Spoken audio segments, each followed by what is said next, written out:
예, 장충호 부사장님, 예, LH 직원들 평균 연봉이 인터넷에 보니까 8,600만 원쯤 된다는데 맞습니까? 제가 알기로는 7,700 정도로 좀 알고 있습니다. 인터넷에는 8,600 나와 있던데. 정년은 한 몇 살이에요? 평균 한 45세, 정년 정년이 60세까지입니다. 60. 예.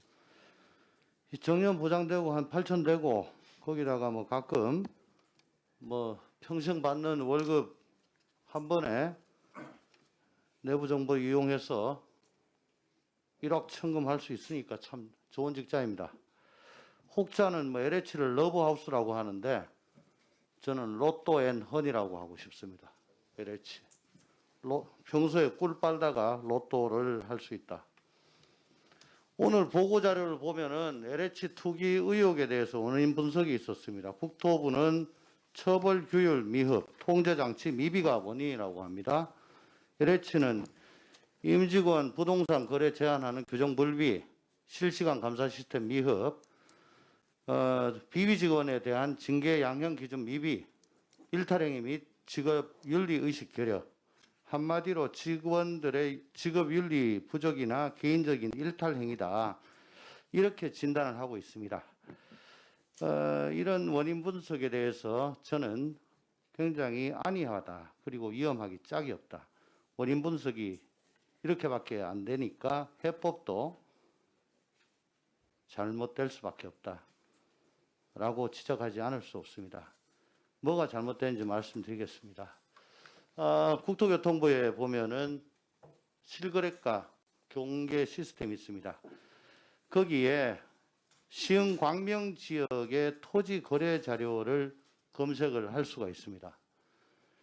시흥 광명 지역 토지 거래 현황을 쭉 검색을 하면은 2016년도부터 20년도까지 쭉 검색을 할 수 있습니다. 2019년도와 20년도만 한정해서 보면은 건수 대비해서 19년 대비 20년은 건수는 45% 정도 증가했고 거래대금은 200% 이상 증가를 했습니다. 굉장히 폭증했습니다. 이 정도 되면은 한국거래소는 이건 이상 징후가 있다라고 모니터링이 들어갑니다. 국세청은 탈세 징후가 있다라고 모니터링을 합니다. 국토부에 불법행위 대응반이 있습니다. 거래량과 거래대금 폭등이 있다라고 하면은 불법행위 대응반이 달라붙어야 됩니다. 여기에 투기 세력이 달라붙었다. 이게 뭔가 이상하다라고 보고 현장에 가야 됩니다. 현장에 가면은 세력들이 있는 겁니다. 근데 이런 대응반이 있음에도 불구하고 국토부는 부동산 거래 기획단으로 확대한다. 또 앞으로 부동산 거래 분석원으로 만들겠다. 있는 시스템도 활용 못하는데 더 크게 더 많은 인력, 더 많은 권한 달라고 계속 요구만 하고 있습니다. 가지고 있는 실거래가 시스템만 잘 관리했어도 이번 LH 투기 의혹은 충분히 사전에 걸러낼 수 있었습니다.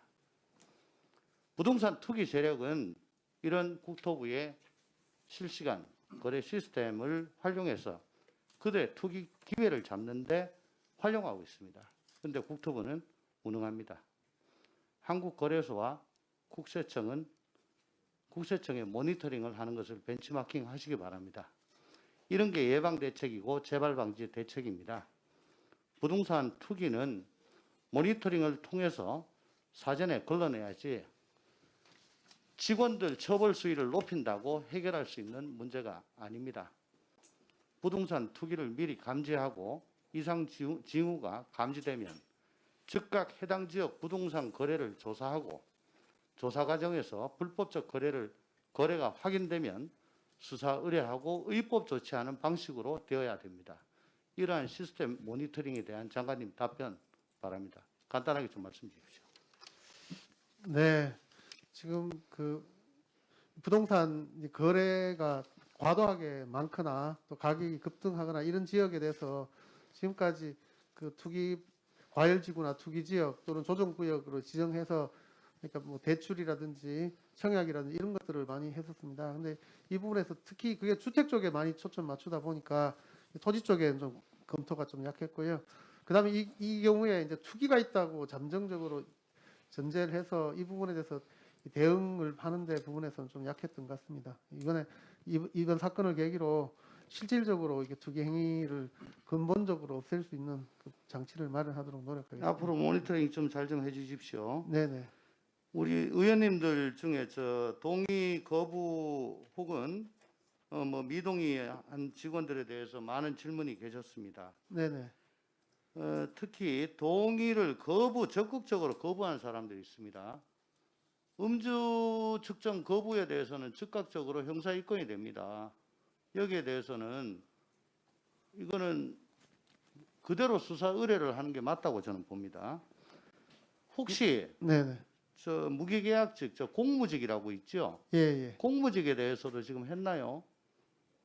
저는 안 한 걸로 지금 얘기를 듣고 있습니다. 이번에는 안 한 것 같습니다. 예. 저 지방국토관리청 이런 쪽에 거기도 하셔야 됩니다.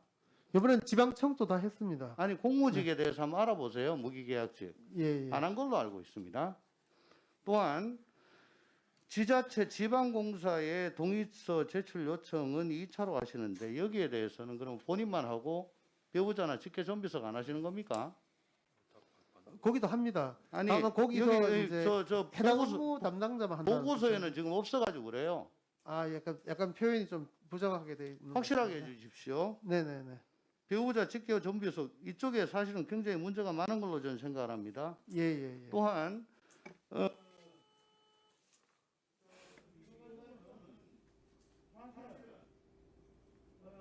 문의에, 판매에, 메신저, 혹은 이메일, 공문, 결제라인, 메시지, 카톡, 텔레그램 이걸로 사실 의사기관이 잘 이루어져 있는데 지금 이 시간대에 지우고 있어요.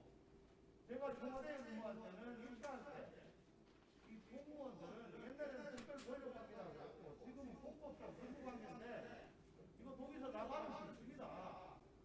받아가지고 확보를 해야 돼요. 그거 안 하면은 이거 다음 소식이다 되고 나중에는 허지됐다고 국민들한테 질타를 받고